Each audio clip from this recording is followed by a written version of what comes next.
आज श्री भक्तमाल से थोड़ा सा सूक्ष्म रूप में महात्म कथा। जब श्री द्वापर में भगवान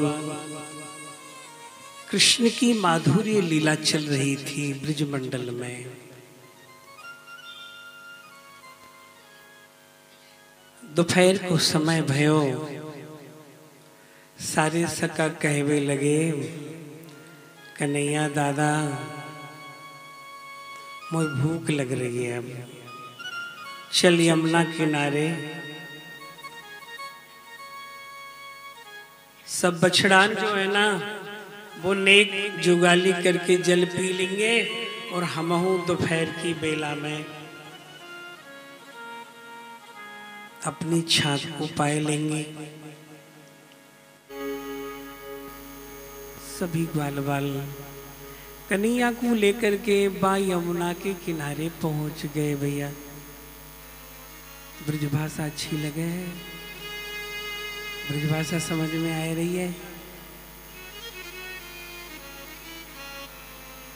अजी कन्हैया देखो तो सही, सारे बछड़ा तो जल पीवे लग गए और अब जुगाली करके बैठ गए हमऊ या कदम की छैया में।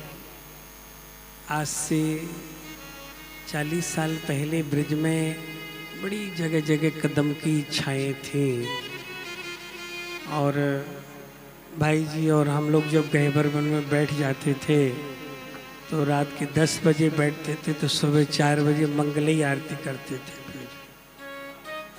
एक वो समय था वर्षाले में, ध्यान दीजिए। ऐसी सुंदर हरित कदम की छाहों में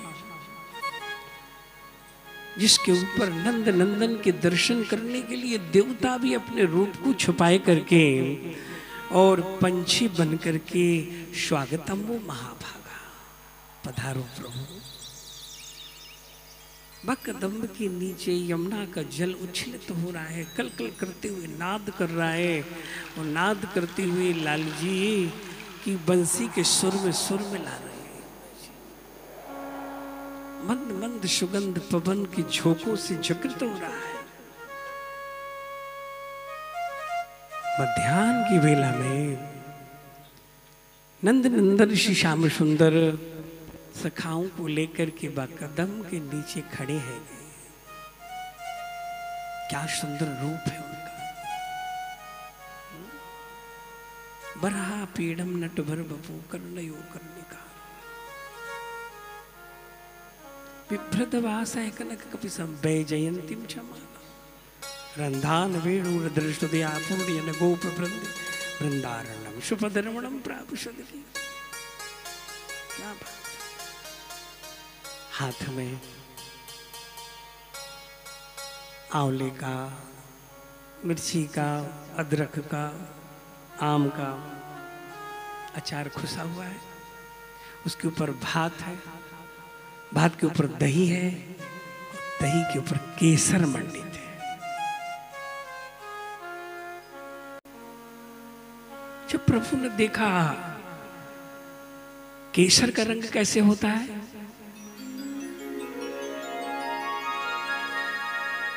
पीत पीत रंग होता है केसर का, होता कि नहीं होता, गहरा पीला। वो प्रिया जी का वर्ण कौन सा है, पीत। इसलिए जो कृष्ण श्री राधा आराध्या है, जिनकी आराधना है, वो हाथ में भात और दही है और उसके ऊपर जब केसर मंडित है ना तो लाल जी तुरंत ही प्रिया जी को भोग लगाए रहे हाथ में। हे प्रिया जी, हे आराध्यमयी देवी, पहले आप इसको और स्पर्श करो तब हम इसको प्रसाद। यानी कृष्ण भी किसी की आराधना में लगा हुआ है। हे आराध्य राधा मेरी, तुझका मम में नित्य निवास, तेरे ही दर्शन कारण मैं करता हूँ या ब्रज में वास। तेरा ही रस तत्व जानना, रस तत्व जानना और करना इसका आस्वादन, इसी हेतु दिन रात घूमता और मैं करता बंसी वादन। ये राधे राधा। ठाकुर जी भोग लगा करके पाने वाले ही थे कि वहां ब्रह्मा जी आ गए।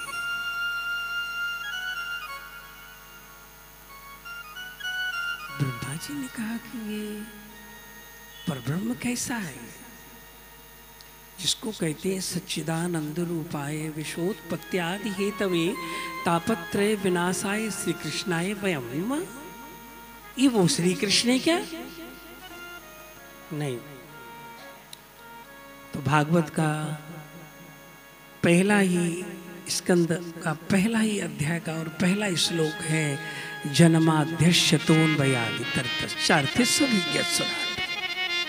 तेने ब्रह्म हृदयादि कवि मुह्यन्ति यति सूर्या तेजो वारी मृताम यथा विनिमयो यत्र सर्गो धामना श्वेन सदा निरस्तकुहकं सत्यम परम धीमहि, सत्यम परम धीमहि।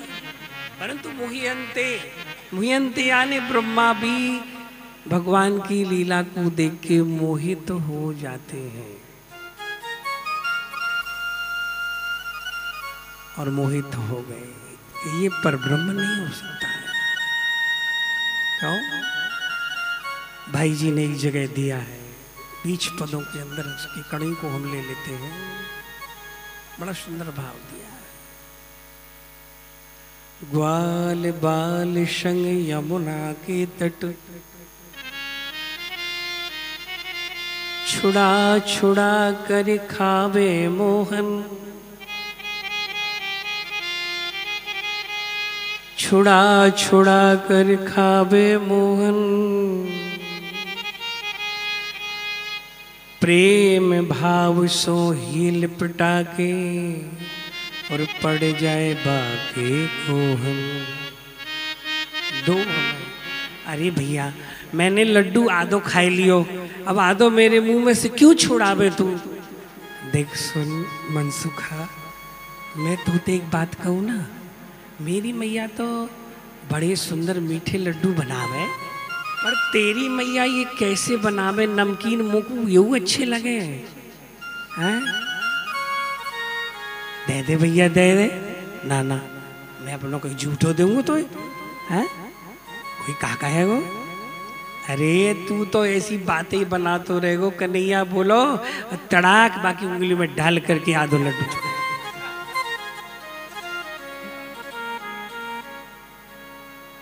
ये देख रहे हैं, ये देखते ब्रह्मा जी मोहित हो गए, ये परब्रह्म नहीं है सके। ये परब्रह्म तो कहा है? बोली ये ब्रज को कोई ग्वाल है, ग्वाल है, नंद बाबा को लाला है। बताइए, जिनकी लीला को देख करके ब्रह्मा मोहित हो जाता है, तो हम सब क्या?